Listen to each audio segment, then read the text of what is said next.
Evening to everyone. It's very embarrassing and fortunate both for me to deliver this fintech keynote address in front of my guru and mentor, Mr. Rajneesh Kumar. And in fact, what people talk of super app, everybody talks of super app. He conceptualized super app when he was managing director R&DB and I was the CGM. At that time, he conceptualized a super app, and that super app is now the in the world map, not published by us, not published by anyone we pay or sponsor. It's an independent body. They publish and find it the most popular app in India. That is, you only need one.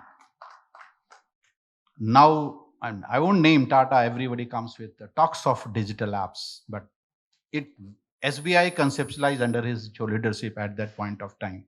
So that's all, sir. I take your permission to deliver it. Very good evening to all the esteemed dignitaries, participants, and the guest. At the outset, I would like to thank Dr. Ajay Agrawal and the organizing team of Indian Economic Summit 2022 for inviting me to address this gathering. Digital disruption across the world over the past few years is redefining the role, relevance, and the progress of banks. Across the board, there is a push towards redefining business models to develop agility, gain insight into data, create more comprehensive data profiles with the ultimate aim of increasing business and customer convenience.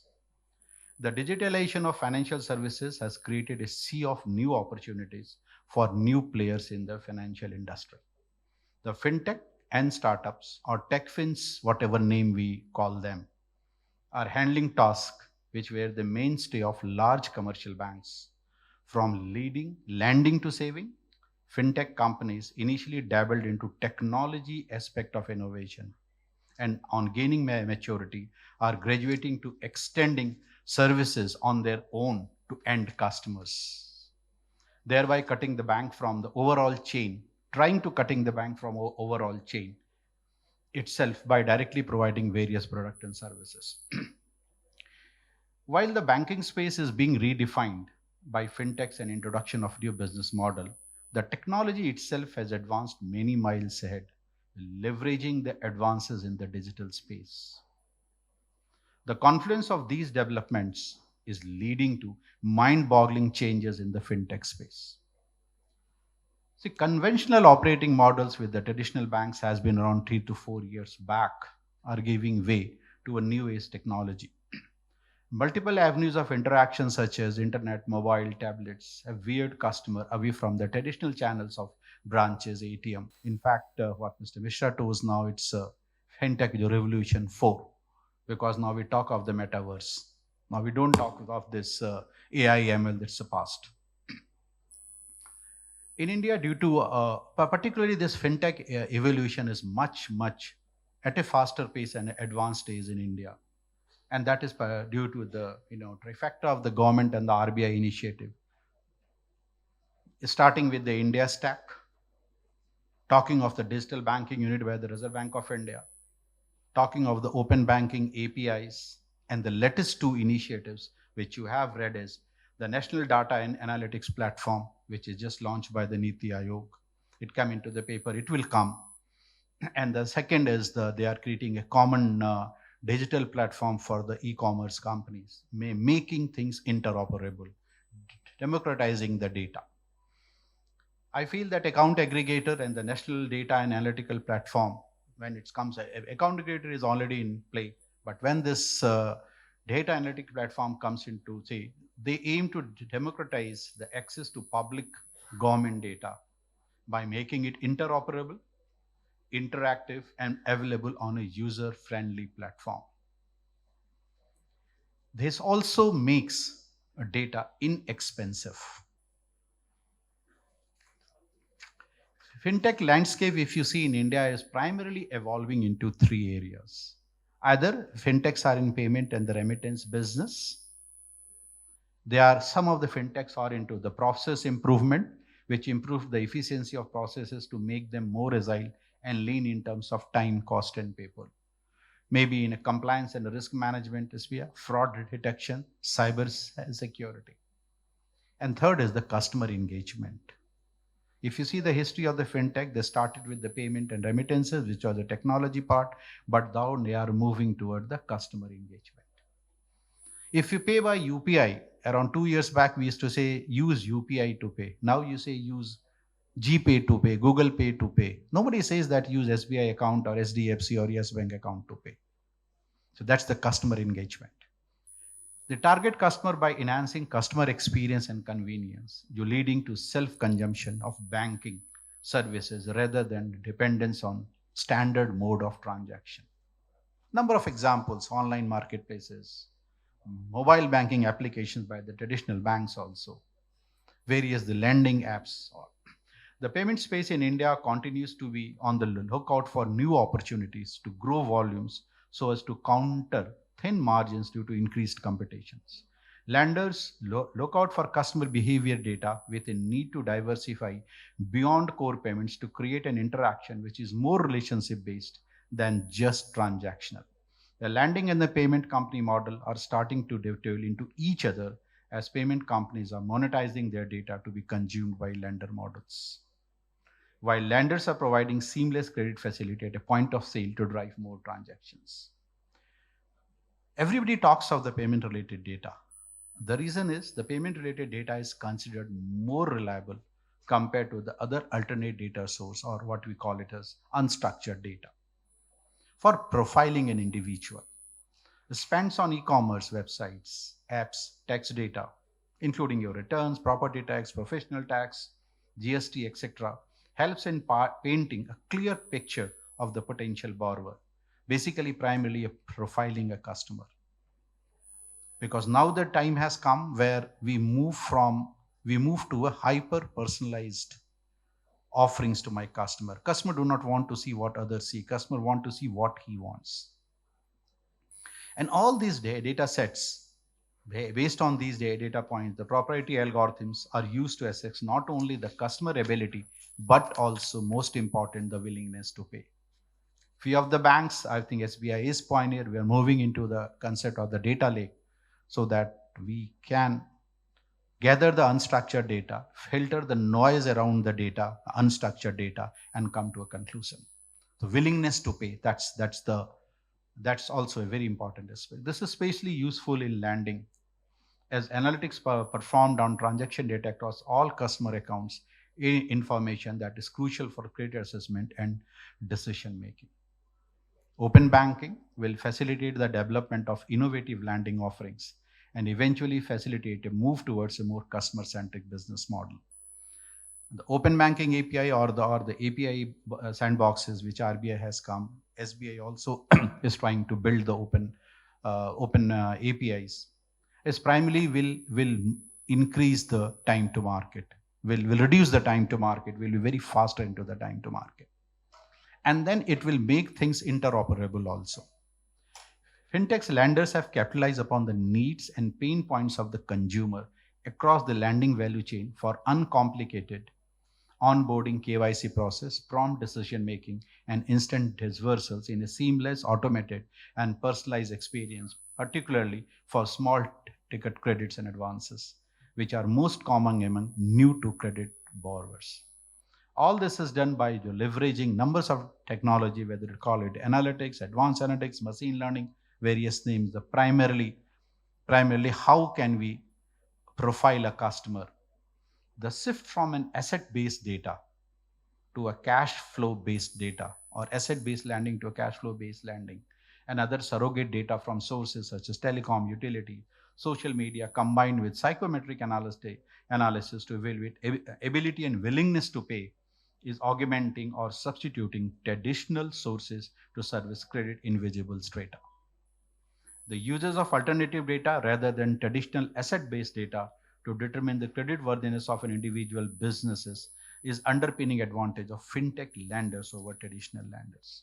It's not that this unstructured data do not have a pitfall. It does have a pitfall. People are instruments are there way you can create your persona through an unstructured data, through the play of unstructured data. But we have to be more advanced, a step ahead than so we can remove the noise around this unstructured data and get the clear picture. Conceivably, another key advantage associated with a digital alternative lending model is the operating cost efficiency.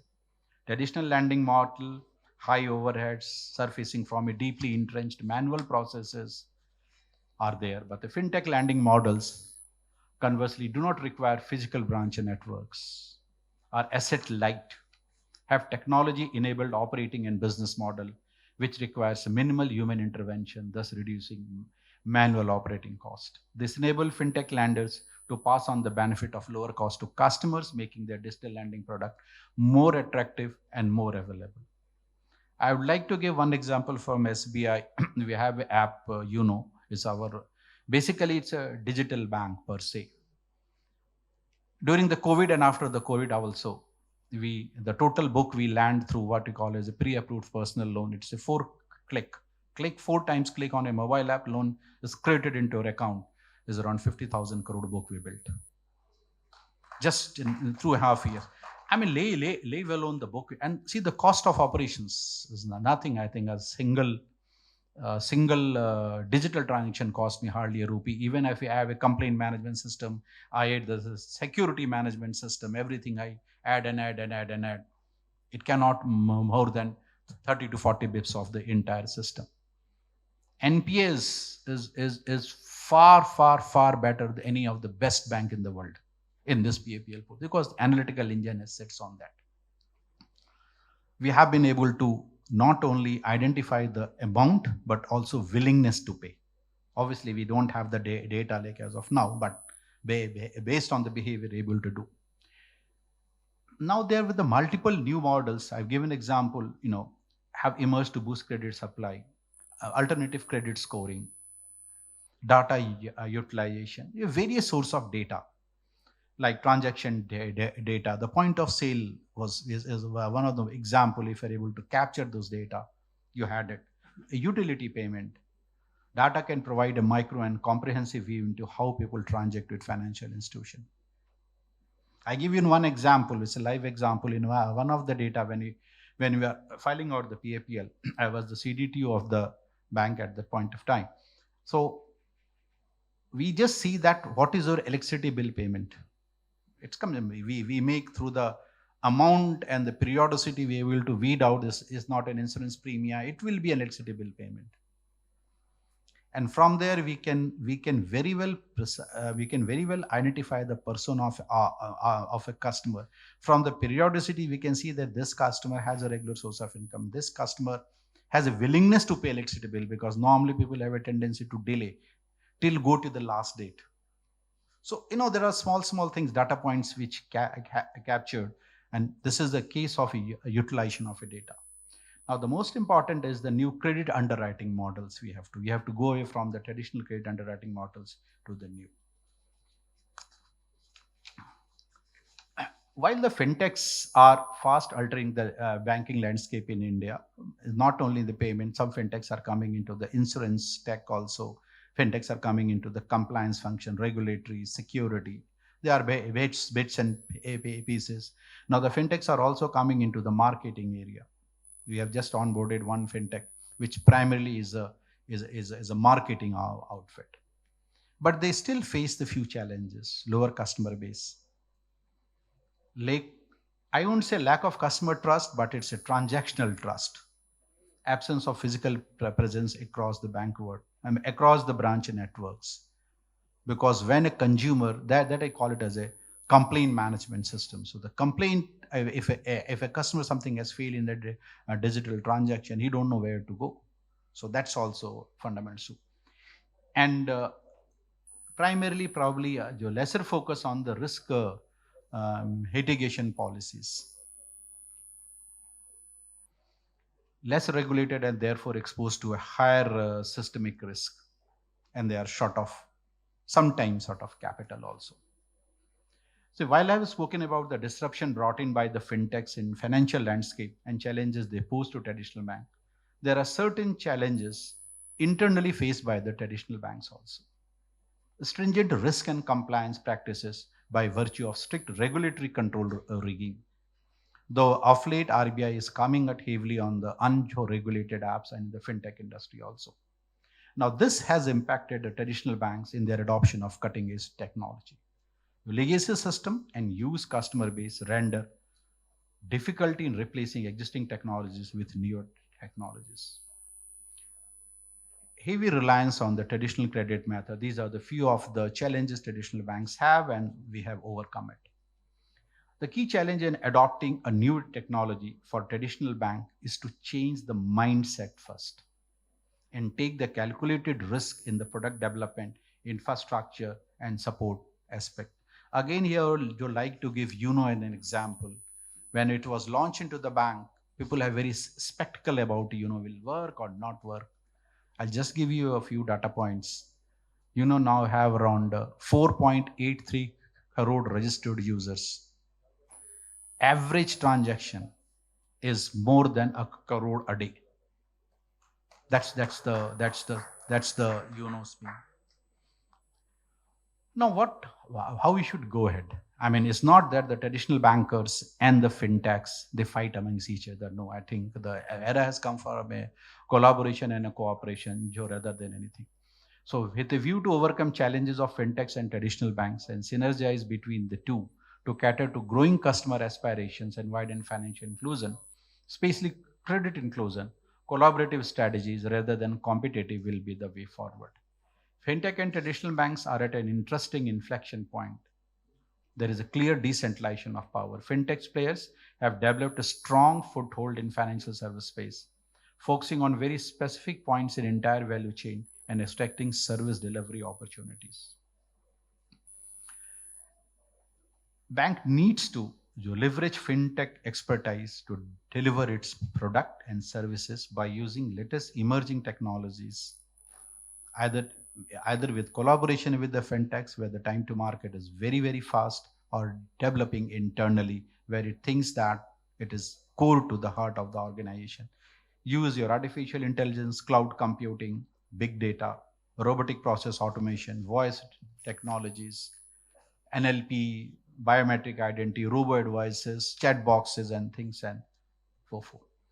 Beside collaboration, banks have to move forward with changes in the set of traditional model of banking, and bank needs to set up a separate change the bank wing within the bank, because it's a running plane. It's a flying plane. In a flying plane, you have to ensure that the plane flies also, and simultaneously you have to ensure that there is a change in the engine is required. So therefore, bank has to have to change the bank concept, which will fully focus on innovation and new products that opens avenues of untapped business and further existing line of business. At State Bank of India, we have a special focus on the fintech engagement, and we started in 2000 as early as 2016 in terms of the fintech engagement. Basically, the fintech engagement was our SBI in fintech engagement was coordinated with the Startup India initiative by the Government of India and the Digital in the Make in India concept. Through this program, we gather collaborative understanding of the startup, procure innovative cutting edge niche technology product and services from the startup companies. We have engaged with a number of fintech companies till date through IT innovation startup engagement program. In SBI, we have a separate wing which does only the IT innovation and engage with the startups. And in this wing, we have purposely put younger generation, young officers of the bank, at least less than 35 years of age, to more resonate with the startup world. We had done good work in terms of engagement as far as the KYC is there, retail is there, video KYC, SME loans, trade finance, and security. Gamification is also one area which the Gen Z or ZN wants it. That also we are trying to be. Now these engagements, in fact, has provided us an opportunity, us and to the fintech companies also, to test their product, which are often at a nascent stage to growing stage, at an enterprise grade scale along with the best in class security requirement. The fintech companies are also benefited from the technology feedback and the suggestions they receive from us or from the large banks, which enables them to further improve their product. There is no denying that the rapid rise of fintechs in financial segment has brought innovation and benefit to customer. They have brought in financial inclusion, economics of scale, broader market penetration, particularly in emerging economies and developing nations. One major contribution of a collaboration between a fintech and the banks is the deepening of the credit inclusion. While there are certain concerns with regard to data privacy and security, the overall competition and collaboration of fintechs and banks will ultimately bring new vigor to the banking system and enormous benefit, comfort, and convenience to the consumer. There is no doubt that the challenging times are ahead for the banks, but we need to adapt to this new emergence of digital ecosystem through synergetic relationship. This is the only strategy that will help banks to speed up their digital strategy to retain and enhance their customer base. Thank you very much.